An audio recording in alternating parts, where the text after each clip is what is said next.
નર્મદા જિલ્લામાં ચોમાસા દરમિયાન પ્રકૃતિ સોળે કળાએ ખીલી ઉઠી છે। કુદરતી ઝરણાઓ અને નાના મોટા ધોધનું કુદરતી સૌંદર્ય પ્રવાસીઓને આકર્ષી રહ્યું છે। ત્યારે લીલાછમ જંગલો, પહાડો, ઝરણાઓ મન મોહી લે તેવા છે। નર્મદાનું અનુપમ સૌંદર્ય ધરાવતા ધોધ નર્મદામાં આવેલા છે, પરંતુ તે પ્રચલિત થયા નથી। ત્યારે જિલ્લામાં આવેલ ટકારાના ધોધ વિશે ઘણા ઓછા લોકો જાણે છે। લોકવાયકા પ્રમાણે આ ધોધ રાજા રજવાડા સમયનો છે। રજવાડા સમયે આ ધોધ ખૂબ જ ઊંચાઈ પરથી પડતો હતો, જેના કારણે ખૂબ જ મોટો અવાજ પણ આવતો હતો। આ ધોધને રાજાએ પથ્થરોથી ટાંકીને બનાવડાવ્યો હતો અને તેથી આને ટકારાના ધોધ તરીકે ઓળખવામાં આવે છે।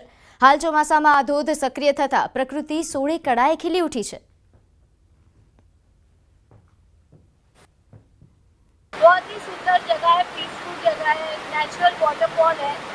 आप यहाँ आके बहुत ही अच्छा फील करेंगे, स्पेशली मॉनसून सीजन में अगर आए आप फैमिली के साथ, बहुत अच्छी जगह है।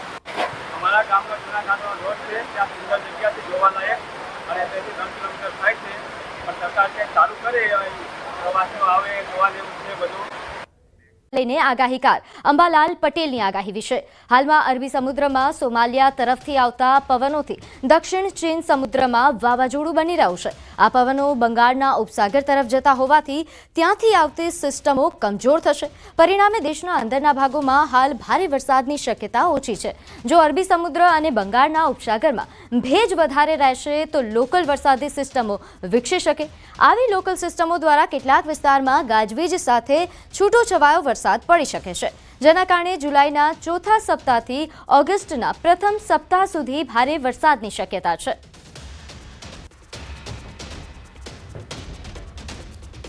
તો આ તરફ હવામાન વિભાગે આગાહી કરી છે કે આગામી 7 દિવસ રાજ્યમાં વરસાદની આગાહી છે, ગતિ ઓછી પડશે। 17 થી 21 જુલાઈ દરમિયાન છૂટોછવાયો હળવો વરસાદ રહી શકે। અમદાવાદમાં પણ હળવો વરસાદ પડી શકે, જ્યારે રાજ્યમાં તાપમાનમાં પણ વધારો નોંધાતો રહેશે। તો આગાહીકાર અંબાલાલ પટેલે જણાવ્યું કે 21 જુલાઈથી વરસાદની શક્યતા વધશે। જુલાઈના ચોથા સપ્તાહથી ઓગસ્ટના પ્રથમ સપ્તાહ સુધી ભારે વરસાદની શક્યતા। हल्का से मध्यम बारिश का पूर्वानुमान है अनेक स्थानों में, और इसमें थंडरस्टॉर्म का वार्निंग है। कोई हेवी रेनफॉल का वार्निंग नहीं है। थंडरस्टॉर्म और लाइटनिंग का जो वार्निंग है वो आपका 5 दिन तक 17 से लेकर 21 जुलाई तक दिया गया है।